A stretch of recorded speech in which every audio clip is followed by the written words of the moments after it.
অনেকদিন পর আমাদের লাভবার্ডের কলোনি অ্যাভিয়ারির সবচাইতে কঠিন কাজ এবং সবচাইতে মজার কাজ পাখি কালেকশন করা।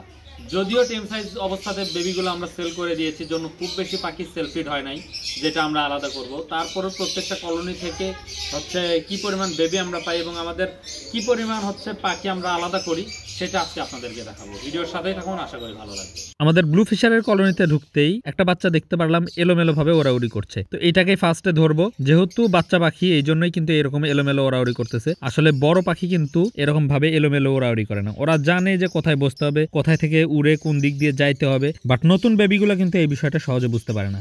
তো যাই হোক, এখান থেকে কিন্তু পাখি ধরা খুবই টাফ হয়ে যায় আমার জন্য, যেহেতু আমাদের কলোনির হাইটটা ভালো আর হচ্ছে নেট দিয়েই ধরতে হয়। তো দেখতে পাচ্ছেন কলোনির বাচ্চাগুলো কিন্তু অনেক চঞ্চল হয়, যার ফলে একটু ধরতে সমস্যা হয়ে যায়। তারপরে নেট দিয়ে ধরতে ধরতে অভ্যাস হয়ে গেছে। আমিও জানি যে আসলে কোন দিক থেকে তাড়া করলে কোথায় আসে পাখি এবং কিভাবে ধরলে সহজে ধরা যায়। তারপরে পরিশ্রম সাধ্য একটা ব্যাপার এবং এই কাজটা অনেক কঠিন কলোনিতে। ব্লু ফিশারের কলোনি থেকে মোট 3টা বাচ্চা আলাদা করার পর আমরা নন ফিশারের কলোনিতে বাচ্চাগুলো কালেক্ট করা শুরু করলাম। এখানে কিন্তু রেড হেড অফলাইন লাভবার্ডের সুন্দর সুন্দর কয়েকটা বেবি আছে, আর সেই বেবিগুলো আস্তে আস্তে আমরা ধরবো। আলহামদুলিল্লাহ, এবারের যে রেড হেড অফলাইন লাভবার্ডের যে কিছু বেবি পাইছি আমরা, সেগুলোর হেলথও ভালো এবং সেই সাথে মার্কিংও অনেক বেশি সুন্দর। তো যাই হোক, বাচ্চাগুলো আস্তে আস্তে কালেক্ট করতেছিলাম। কিছু গ্রিন অফলাইন লাভবার্ডও ছিল এর ভিতরে, কিছু গ্রিন পিস লাভবার্ড ছিল।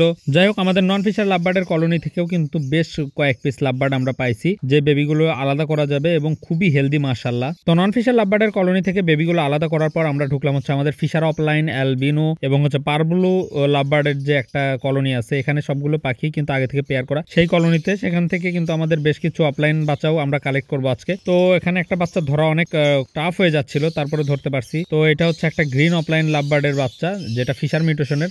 আর এখানে বেশ কয়েকটা লাভবার্ডের বেবি আছে। তো সবগুলো কালেক্ট করব না, অল্প কয়েকটা বেবি যেগুলো আলাদা করা যাবে সেই কয়েকটাই শুধু আলাদা করব। এটা আরেকটা বেবি এবং এরপরেও কিন্তু আমরা আরেকটা বেবি এখান থেকে পাইছি, যেটা হচ্ছে ব্ল্যাক কালারের। মাশাআল্লাহ, এই বেবিটাও কিন্তু অনেক সুন্দর। বেবিগুলো আলাদা করার পর খাঁচাটা বাইরে আনার পর এতগুলো কালারের পাখি একসাথে রাখার ফলে খাঁচাটা দেখতে অনেক সুন্দর লাগতেছিল।